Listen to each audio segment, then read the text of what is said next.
የግርማዊ ጃንሆይን የመኪና ኮሌክሽንስ አሳያችኋለሁ። ከዚህ እንጀምራለን። ይህ መኪና አውራሪስ ይባላል።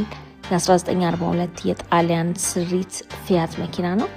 አውራሪስ የተባለው ይመስለኛል መልኩም ቁመቱም አውራሪስ ስለሚያክል ነው። በጣም ትልቅ መኪና ነው። የኔን ቁመት 2 እጥፍ ያክላል። ይህ መኪና በ1942 ጣሊያን በጦርነት በሁለተኛው ዓለም ጦርነት እየታመሰች የጣሊያን ኢንጂነሮች አንገታቸውን ደፍተው አንዱንና ብቸኛውን ተንቀሳቃሽ ቤተ መንግስት ለጃንሆይ አበርክተዋል።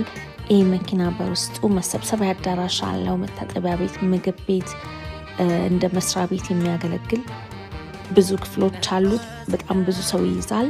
ወደ ፊልድ ሲሄዱ ይዘውት የሚሄዱት መኪና ይህንን መኪና ነው። በሩ ላይና በተለያዩ አቅጣጫዎች የግርማዊ ጃንሆይን ስም የያዘ ኢንግሬቭ የተደረገ ቅርጽ በየሁሉም ቦታ ላይ ተቀርጾበታል። በጣም ያምራል። ውስጡም በዚህ ጥግ ላይ የምታዩት ትንሽ የክፍል መታጠቢያ ቤትና እንደ ኪችን ካቢኔት አይነት ነገር ናት። ውስጡ ጃንሆይ የሚቀመጡበት እንደ ሰገነት አይነት ነገር አለ። ወንበሮቹ አልተቀየሩም። መጋረጃው ምኑም አልተቀየረም። መኪናው ውስጡ ይህንን ይመስላል። በጣም ቪንቴጅ በሆነ እቃ የተሰራ ነው። በ1942 ጣሊያን ጠብር ግፍ ብላ ለጃንሆይ በስጦታ መልክ ያበረከቱት ተንቀሳቃሽ ቤተ መንግስት ይህን ይመስላል። ውስጡም በጣም ነው የሚያምረው።